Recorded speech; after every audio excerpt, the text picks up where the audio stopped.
Have you ever walked away from a conversation and thought, they probably think I'm weird. I must have said something stupid.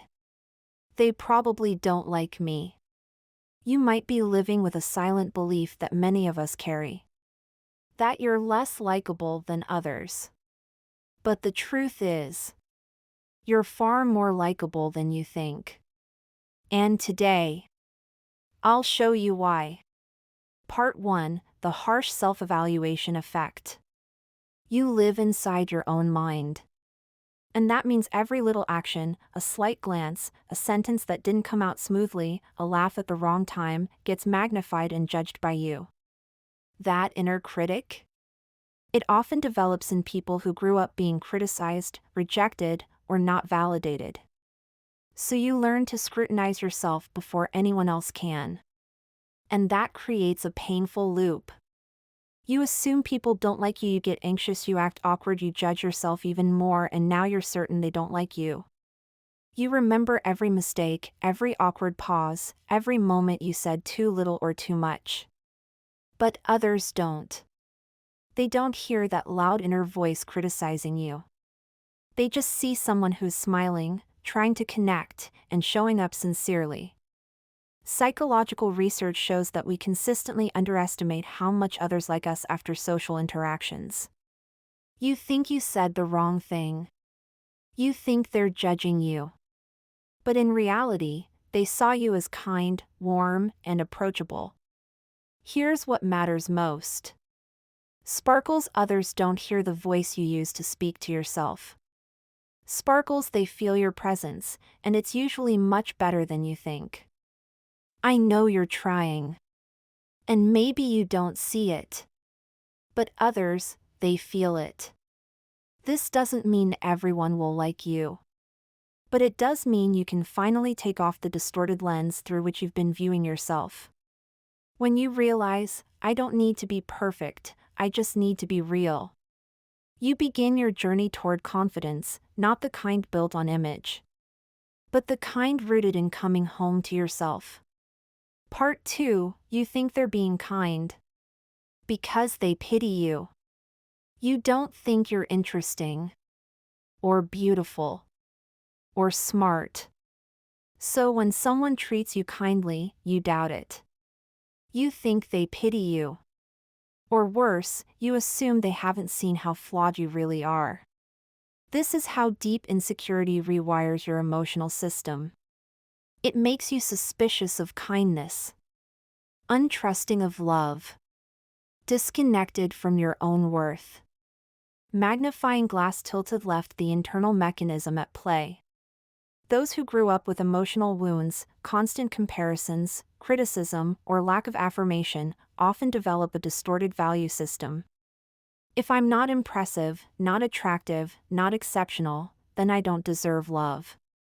So when someone offers sincere kindness, your inner defense system kicks in. Backhand index pointing right: they just feel sorry for me. Backhand index pointing right: they don't know the real me yet. This is your mind trying to protect you from future hurt, but ironically, it keeps you from receiving real connection. Counterclockwise arrows button: the self-rejection pattern. You don't wait to be rejected anymore. You do it to yourself first. You downplay compliments: they're just being polite. You question acts of care: they probably just feel bad for me. You treat affection as an accident, not something you're worthy of. But these thoughts aren't facts. They are echoes of unhealed pain. Roller coaster psychological ripple effects. The shrinking self. You avoid attention. You don't ask for what you need. You try not to bother anyone. You make yourself small, easy, invisible, hoping it will keep you safe. The "if they knew the real me" syndrome. A common fear: if they knew who I really was, they'd leave.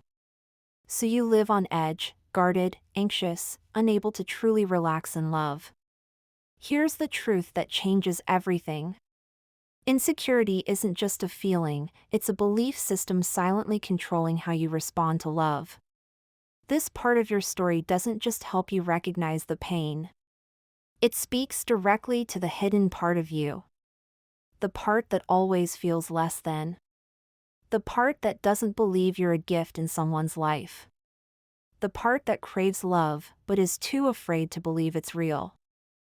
If you've ever doubted someone's love for you, if you've ever feared that you're just a burden, if you've ever thought they'll leave when they see who I really am, take a step back and ask yourself, am I reacting to the present or reliving the pain of my past? Part 3, you feel ashamed after, but can't stop. Not everyone understands this feeling. When the very thing you reach for to feel alive is the same thing that makes you feel disgusted with yourself afterward. This is a very specific kind of addiction. Not one driven by pleasure, but by the desperate need to feel nothing at all. An addiction fueled by loneliness, emptiness, and the fear of abandonment. Repeat button, the classic self-destructive loop. Loneliness.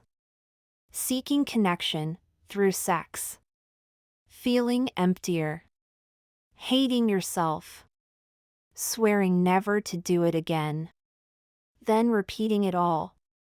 This isn't about lust. It's a distorted survival instinct. I need someone to touch me, because if they don't, I'll feel like I don't exist. That fleeting moment of satisfaction, quickly followed by silence, shame, and self-betrayal. You promise, I won't do this again. But you never keep that promise, which leads to guilt and despair. Performing arts, the inner conflict sounds like this. I want to be loved, but I keep doing things that make me feel unworthy of love. The pain doesn't come from others. It comes from within. From self-hatred. From believing you've messed up too much to be forgiven. From knowing this isn't good for you, and still not being able to stop. You're not addicted to sex. You're addicted to escaping yourself. Addicted to the momentary relief from loneliness, pain, and emptiness. Collision, this truth hits the deepest layer. It frees you from moral shame. Because the issue isn't your desire. It reframes everything. Instead of calling yourself dirty or damaged, you begin to see yourself as a soul in pain. Running from a wound that hasn't been met with compassion. And that recognition is the first step to healing. Like someone drowning. You don't actually want to cling to the broken piece of wood. But you don't know what else to hold on to. That image holds so much empathy for those who feel stuck. It explains why we keep reaching for things we know will hurt us. Because we simply can't see another option yet. And that opens the door to hope. Instead of condemning yourself, learn to reach for something real. People who are stuck don't need judgment. They've already been their own harshest judge. They don't need superficial advice like, just stop doing it. They need to be seen with tenderness. They need someone to say, you're not broken. You're just desperate. If you've ever felt this way, curled up in shame after a moment of weakness, unable to name the ache in your chest, felt like you were doing something wrong, something unforgivable, please know this. You are not alone. And you do not deserve to be abandoned just because you got stuck. You deserve a safe place. A space where you don't have to use your body to feel seen. Where you no longer have to run from yourself. Part 4, you crave intensity, not intimacy. They're not really seeking closeness. They're chasing the high. It might sound contradictory, but it makes perfect sense for those who've experienced deep emotional wounds. Especially those who grew up in environments that were emotionally unsafe. Intimacy requires trust, slowness, the ability to stay in steady connection. Meanwhile, intensity gives you a chemical rush, a way to forget everything, a big enough something to fill the void inside. People who've been deeply hurt often don't trust what's gentle. To them, peace equals boring. Stability equals dangerous. Slowness equals vulnerability. Counterclockwise arrows button the hidden psychological mechanism. You confuse passion with connection. Climax with closeness. This is a classic emotional distortion, common in those who experienced abandonment or emotional neglect as children. If love came to you in chaos, one moment anger, the next affection, you may have learned a distorted truth. Love equals intensity equals pain before affection. So as an adult, you might struggle to feel anything in a safe relationship. Only feel alive when things are explosive, fiery, or chaotic. You can't sit still, look into someone's eyes, and let them see your soul. Because deep down, you believe, if they really saw who I am, they'd leave. This is the Achilles heel of those addicted to intensity. They want to be seen, but fear being fully seen. They crave connection, but believe they're not worthy of being kept. Once someone sees the unlovable parts, so they choose the crashing wave over the deep ocean. Shield their defense mechanism. Speed everything up so no one has time to see the truth. Be magnetic, powerful, seductive to mask the soft, scared parts. Seek intense, burning relationships to avoid raw, vulnerable intimacy they don't feel safe enough to receive. This isn't a bad lifestyle choice. It's a survival strategy of a heart that has been deeply wounded. And the saddest part is this.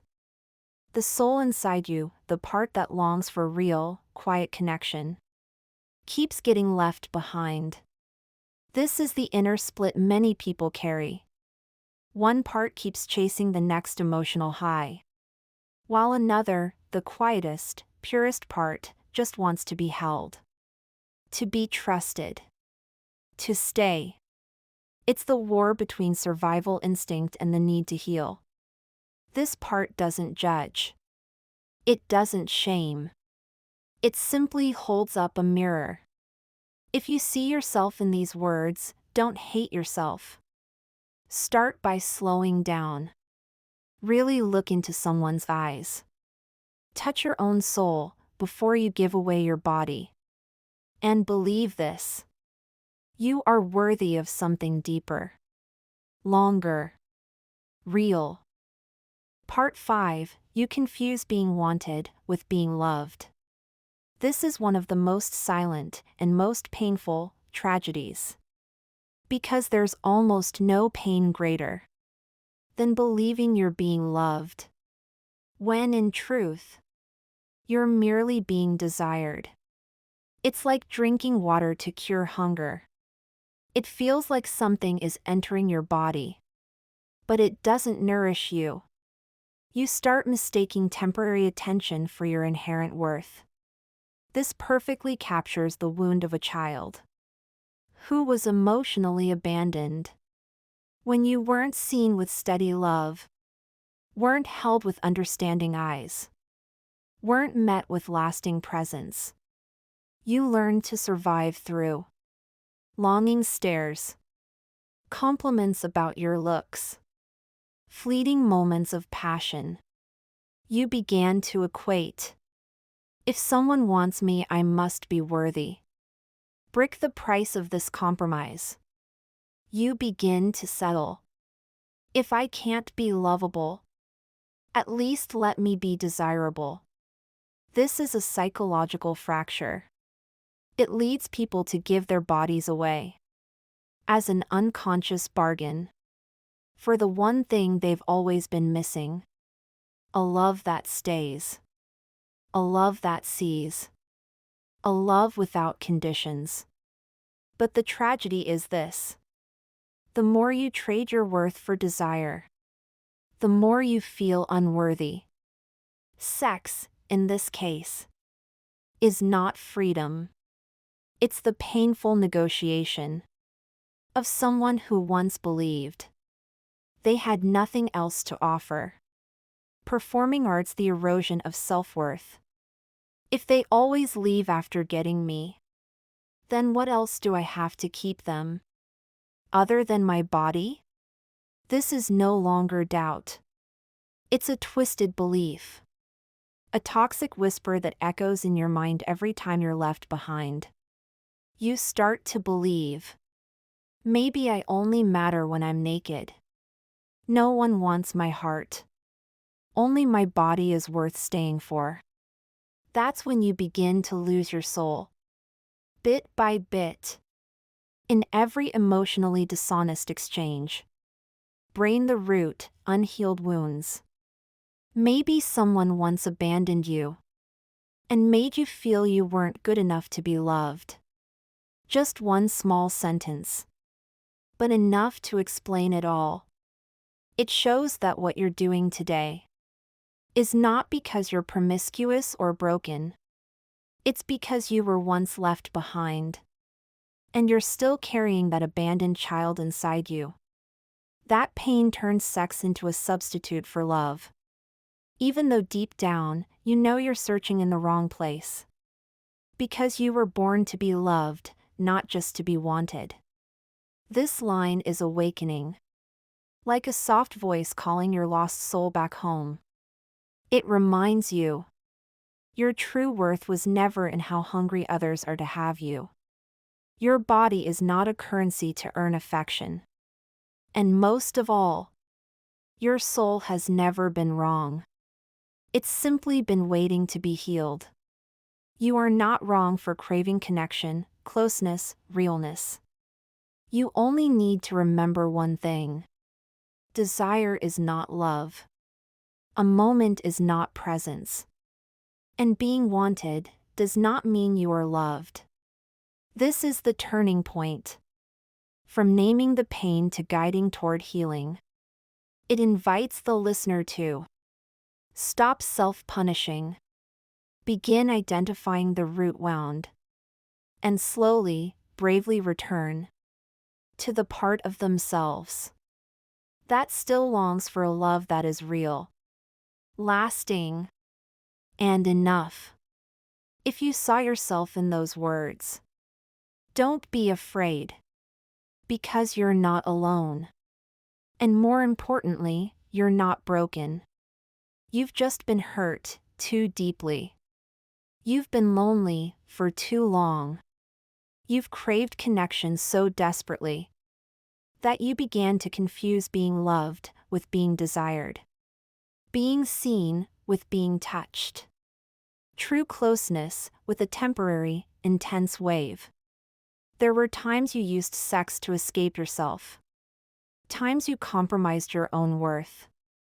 Just to be held, even for a fleeting moment. Times you chose intensity. Because peace felt too painful. Too full of wounds buried beneath the quiet. But remember this. No matter how far you've strayed from yourself, the part of your soul that is pure, tender, and deeply longing for real love is still there. Still waiting for you to come home. You deserve a love that is unconditional. A love that doesn't require you to be naked. To be passionate. To be needed. Just to feel like you matter. You deserve to be seen. To be heard. To be kept for exactly who you are. And your healing begins right here, right now. In the moment you dare to say, no, I'm not broken. I've just been left behind too many times.